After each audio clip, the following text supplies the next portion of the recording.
Students, आज हम सीखने जा रहे हैं पहला टेंस अपना present indefinite. Present indefinite tense क्या होता है, आप कैसे पहचानेंगे कि वो प्रेजेंट इंडेफिनिट टेंस है। अगर आप उसका हिंदी अनुवाद करके देखें तो वाक्यों के अंत में ता है, ती है, ते है आदि शब्द आते हैं। वैसे भी जो प्रेजेंट इंडेफिनिट टेंस होते हैं, अगर आप देखेंगे कि जितने भी हमारी जितनी भी यूनिवर्सल ट्रुथ हैं, हमारी आदतें हैं, कहावतें हैं, वो सारी प्रेजेंट इंडेफिनिट टेंस में आती हैं। जैसे कि आप कहावतें लेकर देख लीजिए कि 2 और 2 4 होते हैं, आग और पानी का बैर होता है, सत्य की हमेशा जीत होती है। आप यूनिवर्सल ट्रुथ में देख लीजिए, पृथ्वी सूर्य का चक्कर काटती है, और हम हर वर्ष दीपावली मनाते हैं। ये हम सुबह 5 बजे उठते हैं। ये सब जो सेंटेंसेस हैं, कुछ हमारी आदतों को, कुछ कहावतों को और कुछ हमारी सनातन सत्य बातों को बता रहे हैं। तो आप अगर इनको माइन्यूट ऑब्जर्वेशन करेंगे तो सभी के पीछे ता है, ती है, ते हैं आदि शब्द आ रहे हैं। अब आते हैं हम रूल पे। आप पहचान तो गए होंगे, जहाँ भी आप देखेंगे ता है, ती है, ते हैं, वो सभी हमारे प्रेजेंट इंडेफिनिट टेंसेस हैं। अब आप अगर हम देखें रूल्स की बात, तो देखिएगा, माइंड मत करिएगा, हम यूपी बोर्ड के हिसाब से बच्चों को पढ़ा रहे हैं। जो हिंदी मीडियम के बच्चे हैं, हम उनके हिसाब से यहाँ पे क्लास ले रहे हैं, तो हम हिंदी का यूज़ करेंगे जिससे सभी बच्चे समझ पाएँ। एक वचन कर्ता, मैं साथ के साथ हिंदी में भी बताऊंगी और इंग्लिश में भी। एक वचन कर्ता, सिंगुलर सब्जेक्ट, जिसको हम क्या बोलते हैं इंग्लिश में, सिंगुलर सब्जेक्ट।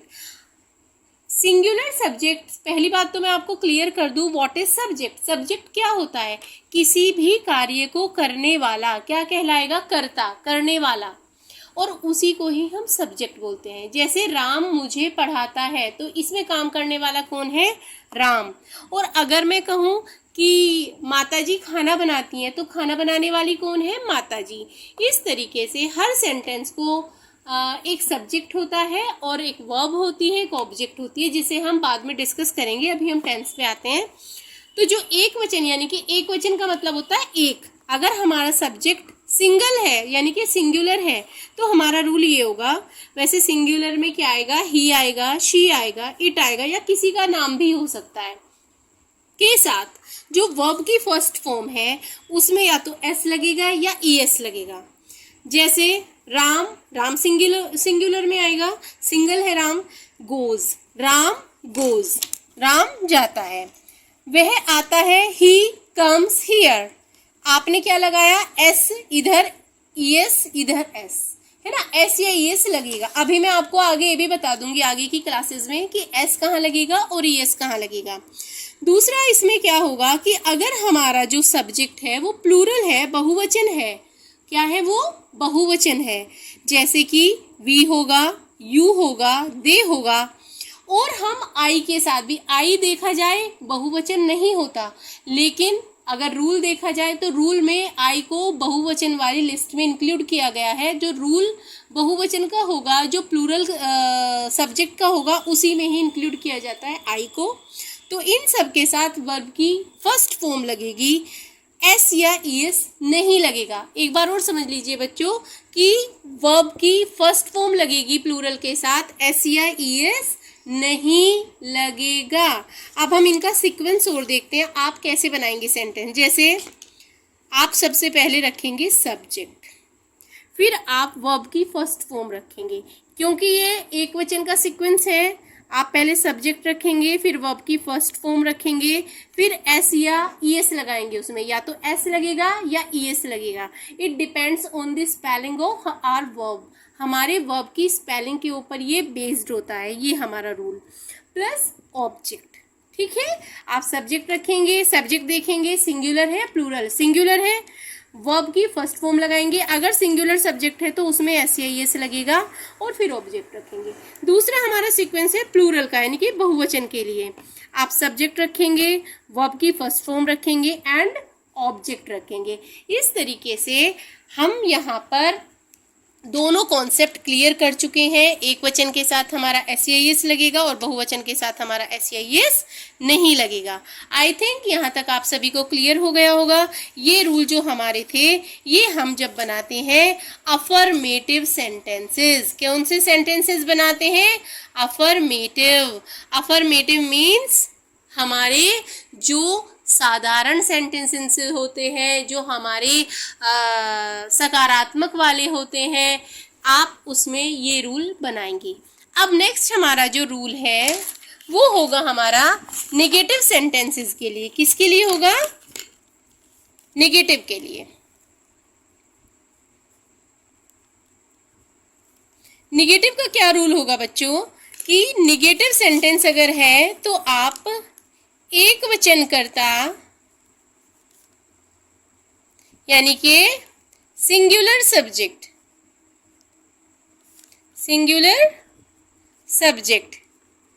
के साथ डज नॉट, क्या लगाएंगे? डज नॉट प्लस वर्ब की फर्स्ट फॉर्म। समझ में आया? अब आप पूछोगे जी डज नॉट लगा है, अभी हम आगे और चलते हैं। और प्लूरल सब्जेक्ट जो होगा हमारा, प्लूरल सब्जेक्ट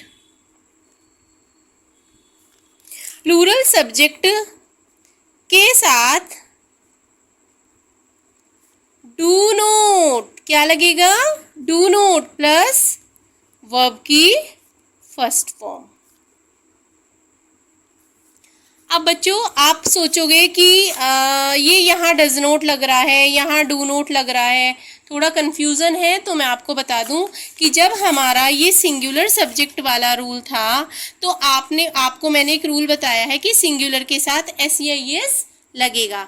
तो अगर हमारे पास कोई चीज़ है, ये SEIS था, तो अब हम उसे कहीं फेंक तो नहीं देंगे ना। जैसे हमारे पास कोई चीज़ है तो हम उसे अपने पास रखेंगे, उसका एडजस्टमेंट कैसे करना है वो हमें। अब नेगेटिव सेंटेंस है, असली में लगना तो दोनों के साथ ही डू नॉट है। क्या लगना है दोनों के साथ? Do not. लेकिन जो हमारा सिंगुलर के साथ SEIS वाला जो रूल था, तो ये बेचारा SEIS कहाँ जाए? तो वो जो SEIS है वो डू नॉट के साथ ऐड हो जाएगा और उसको बना देंगे हम डज नॉट। वो क्या बन चुका है अब? Does not. जब SEIS यहाँ लग गया तो वर्ब तो खाली रह गया ना, तो वर्ब रह जाएगा आपका वर्ब की खाली फर्स्ट फॉर्म। अब वर्ब की फर्स्ट फॉर्म में SEIS नहीं लगेगा बच्चों, ना निगेटिव ना सिंगुलर के साथ और ना प्लूरल के साथ। तो अब आपका जो सीक्वेंस बनेगा, सिंगुलर का सीक्वेंस बनेगा, सिंगुलर के लिए आप पहले सब्जेक्ट रखोगे, देन डज नॉट रखोगे, डज नॉट प्लस अब वर्ब की फर्स्ट फॉर्म प्लस ऑब्जेक्ट। अब देखिएगा वर्ब की खाली फर्स्ट फॉर्म है यहाँ, क्योंकि जो SEIS है वो डू के साथ चली गई है, जिससे वो डज नॉट बन चुका है। जैसे मैं आपको एक सेंटेंस बना के बताती हूँ, राम मुझे नहीं पढ़ाता है।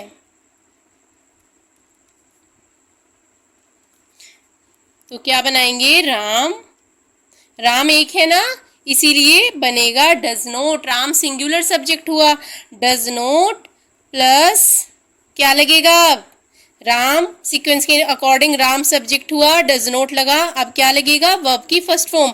पढ़ाने की फर्स्ट फॉर्म है टीच, टीच और ऑब्जेक्ट हुआ आपका मी। तो इस तरीके से सेंटेंस बन गया Ram does not teach me. आप प्रैक्टिस करोगे तो आपको पता चलेगा, और कुछ क्वेरी हो तो आप मुझसे पूछ सकते हैं। अब प्लूरल के साथ आप देखिएगा, प्लूरल सेंटेंस जो प्लूरल आपका जो सब्जेक्ट होगा तो उसका सीक्वेंस क्या बनेगा?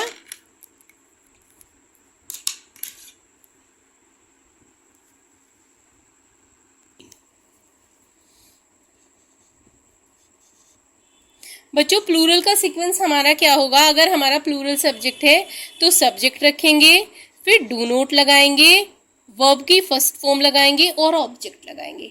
अब आप समझ रहे हैं यहाँ पे हमने क्या लगाया था, डज नॉट, और यहाँ लगा था डू नॉट। कारण क्या है कि यहाँ पे जब हमारा सिंपल सेंटेंस हम अफर्मेटिव बना रहे थे तब भी मैंने आपको बताया था कि खाली वर्ब की फर्स्ट फॉर्म लगेगी तब हमारे पास, इसीलिए डू नॉट का डू नॉट लग रहा है क्योंकि कोई एस हमारी अफर्मेशन में भी नहीं थी। और यहाँ पे हमारा डज नॉट हुआ था क्योंकि हमारे वर्ब की फर्स्ट फॉर्म में एस लगने का इसमें रूल था, सिंपल।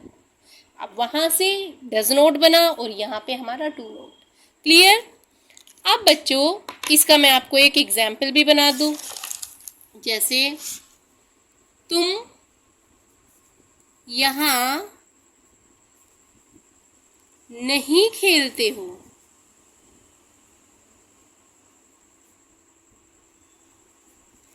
आप बनाओगे, क्या बनाओगे आप, बोलो। आप बनाओगे, तुम के लिए सब्जेक्ट लोगे यू, यू के साथ क्या लगेगा, डू नॉट, क्योंकि यू प्लूरल है, यू डू नॉट। अब वर्ब हो गई हमारी प्ले, और यहाँ here, you do not play here या you don't play here. Clear? अब देखिएगा बच्चों, एक हमारे पास आपने सुना होगा निगेटिव में कभी कभी हम कभी नहीं भी बोलते हैं। क्या बोलते हैं, कभी नहीं। कभी नहीं को क्या बोलेंगे हम, नेवर।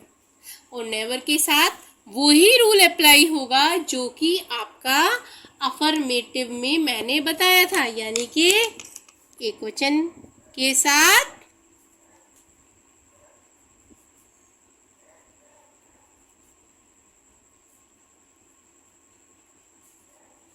नेवर प्लस वर्ब की फर्स्ट फॉर्म में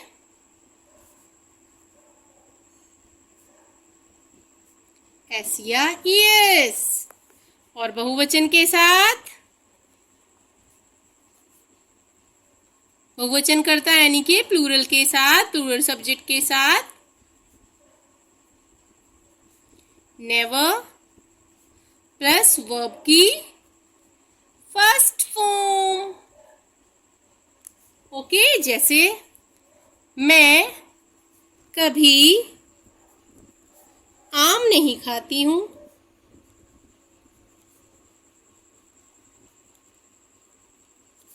देन आई, मैंने बताया था आई जो है प्लूरल वाले रूल्स के अकॉर्डिंग बनता है, तो आई नेवर ईट मैंगोज।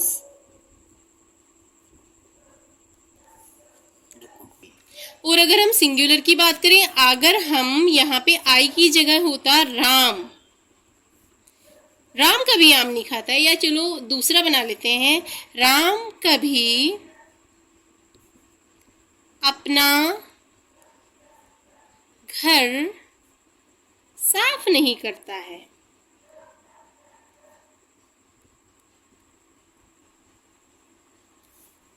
तो आप क्या बनाओगे, Ram never cleans, Ram singular है, Ram never cleans his room. बच्चों आपको कैसे पता चला कि राम के साथ हिज आया, अपने की स्पेलिंग, हम इसकी भी एक लिस्ट बनाएंगे और लिस्ट बना के मैं आपको बताऊंगी कि किसके साथ अपने की स्पेलिंग क्या आती है, क्योंकि कुछ कुछ बच्चे इतने वीक होते हैं या इतने बिगिनर होते हैं, इतने स्टार्टिंग फेज में होते हैं कि उन्हें नहीं पता होता कि अपने की स्पेलिंग क्या लगेगी। क्योंकि मैंने आपको शुरू में ही कहा कि हम यूपी बोर्ड के बच्चों के हिसाब से वीडियो बना रहे हैं जिससे सभी को समझ में आ जाए। क्लियर हुआ? नेक्स्ट हमारा मूव है, हम चलते हैं अपने रूल के आगे, इंटेरोगेटिव। Interrogative sentences. अब बच्चों इंटेरोगेटिव सेंटेंसेस हम बताएंगे आपको, दो तरीके के होते हैं।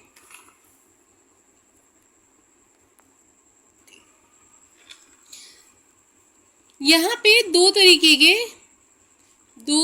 के इंटेरोगेटिव होते हैं। इंटेरोगेटिव मीनिंग बोलो, इंटेरोगेटिव मीन्स, किसी को पता है? इंटेरोगेटिव सेंटेंसेस दो तरह के। नंबर 1 जो किससे शुरू हो, क्या से शुरू हो, क्या से शुरू होने वाले वाक्य। किससे शुरू होंगे वो, क्या से। जैसे मैं आपको बताऊं, क्या तुम फल बेचते हो, क्या माताजी खाना नहीं बनाती हैं, क्या पिताजी प्रतिदिन फल लाते हैं, क्या सूरज पूरब में नहीं उगता है, क्या तुम अपना कार्य समय पर पूरा नहीं करते हो, क्या मास्टर जी तुम्हें दंड देते हैं। ये सब प्रकार के जो हैं वो किससे शुरू होते हैं, क्या से। अब दूसरे जो तरह के होते हैं, पहले हम चलो क्या फर्स्ट टाइप जो इंटेरोगेटिव है उस टाइप को ही कवर करते हैं। तो इसमें क्या होगा, जो फर्स्ट टाइप इंटेरोगेटिव है, जो हम पहले इसी को ही समझा देते हैं। फर्स्ट टाइप इंटेरोगेटिव या फर्स्ट टाइप प्रश्नवाचक वाक्य। ठीक है, इसमें क्या करेंगे हम, डू या डज को क्या करेंगे, डू या डज को सब्जेक्ट के अनुसार।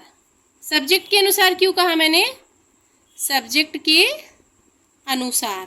सब्जेक्ट के अनुसार इसलिए कहा बच्चों कि अगर हमारा सब्जेक्ट है सिंगुलर तो आप शुरू में रखेंगे डज, और अगर हमारा सब्जेक्ट है प्लूरल तो आप रखेंगे डू। तो क्लियर हुआ, प्लूरल है तो डू, सिंगुलर है तो डज। आप समझ रहे हो ना, सिंगुलर में डज नॉट लगा था। इसी तरीके से इंटेरोगेटिव में डू डज को जो डिसाइड करेगा वो हमारा सब्जेक्ट करेगा। सब्जेक्ट के अनुसार सब्जेक्ट से भी पहले रख देंगे, सब्जेक्ट से भी पहले रख देंगे। अब बच्चों देखिएगा कि आपका जो सेंटेंस शुरू होता था वो सब्जेक्ट से शुरू होता था। अब क्या हो रहा है, इंटेरोगेटिव जो हमारा टेंस है वो सेंटेंस है, उसमें हम डू या डज को सब्जेक्ट से भी पहले रख देते हैं। तो हमारा जो डू या डज है यानी कि वो सबसे शुरू में आ जाएगा। तो आपका सीक्वेंस होगा डू या does, clear, plus subject, plus अगर नोट है तो नोट भी,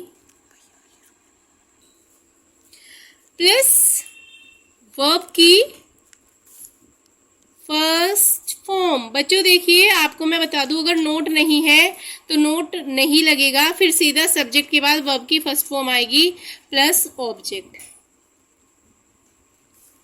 और क्वेश्चन मार्क। ये जरूरी है बहुत, बच्चे नहीं लगाते हैं। तो डू या डज प्लस सब्जेक्ट, अगर नोट है तो नोट लगेगा, नोट नहीं है तो नहीं लगेगा, वर्ब की फर्स्ट फॉर्म और ऑब्जेक्ट। जैसे हम एक टेंस बना लेते हैं, क्या पक्षी आकाश में नहीं उड़ते हैं,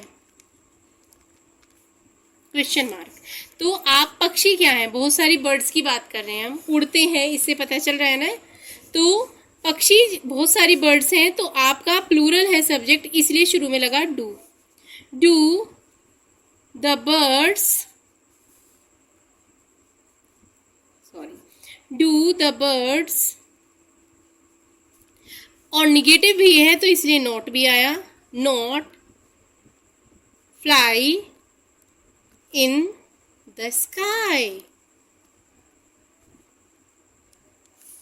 ठीक है, do the birds not fly in the sky तरीके से। और अगर ये सिंगुलर होता तो आप डज लगा देते। ठीक है, अब नेक्स्ट चलते हैं second type interrogative. Second type interrogative बच्चों, इसमें क्या होगा कि जो भी प्रश्नवाचक शब्द, जो प्रश्नवाचक शब्द होते हैं, जैसे क्या हुआ, क्यों, कब, कहाँ, कैसे, कौन सा, या किसका इत्यादि वाक्य के बीच में आएंगे। कहाँ आएंगे ये? वाक्य के बीच में।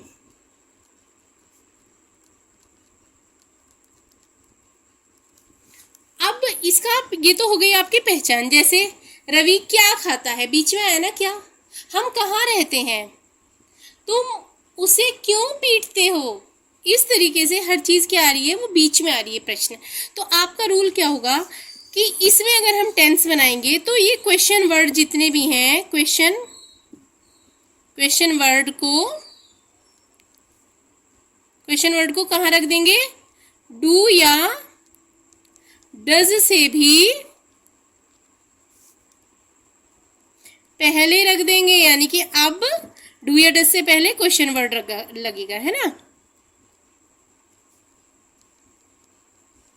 जैसे question word QW, okay, plus do या डज प्लस सब्जेक्ट। अगर नोट है तो फिर नॉट लगेगा, प्लस वर्ब की फर्स्ट फॉर्म। देखिएगा सीक्वेंस सेम है सभी का, बस थोड़ा सा रूल के अकॉर्डिंग चेंज होता जा रहा है आगे से, plus object and question mark. ठीक है, जैसे इसका हम एक एग्जाम्पल ले लेते हैं। मोहन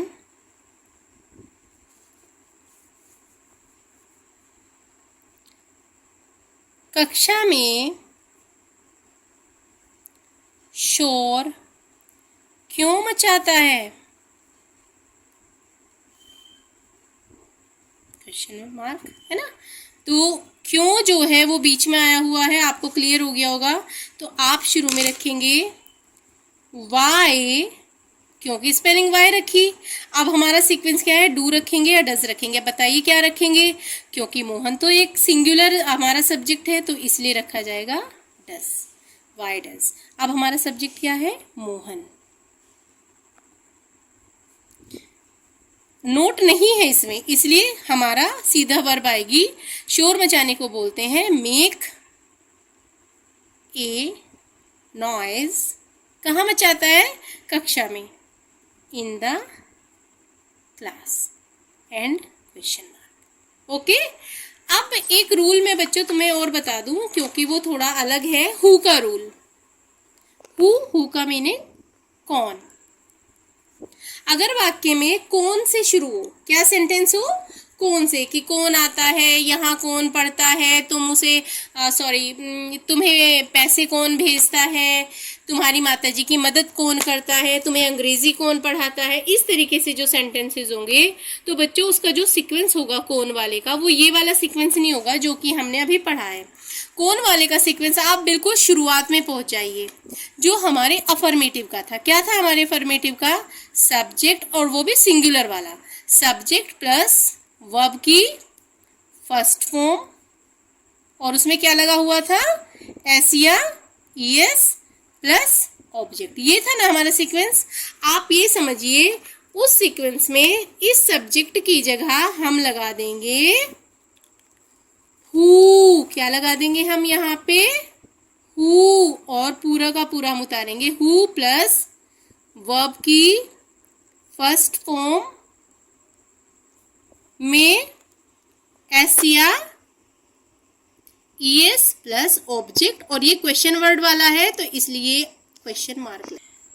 ठीक है बच्चों, कोई कंफ्यूजन तो नहीं है ना। जो बिल्कुल हमारा सिंगुलर वाला ये हमारा था, मैं आपको दिखा देती हूँ। ये वाला जो हमारा सीक्वेंस था, ये वाला सब्जेक्ट प्लस वर्ब की फर्स्ट फॉर्म एस और ऑब्जेक्ट, ये समझिए हु का सेम सीक्वेंस ये है, बस इस सब्जेक्ट की जगह हमारा क्या लगेगा, हु।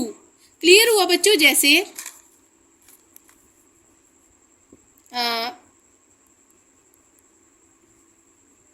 पिताजी को पत्र कौन लिखता है,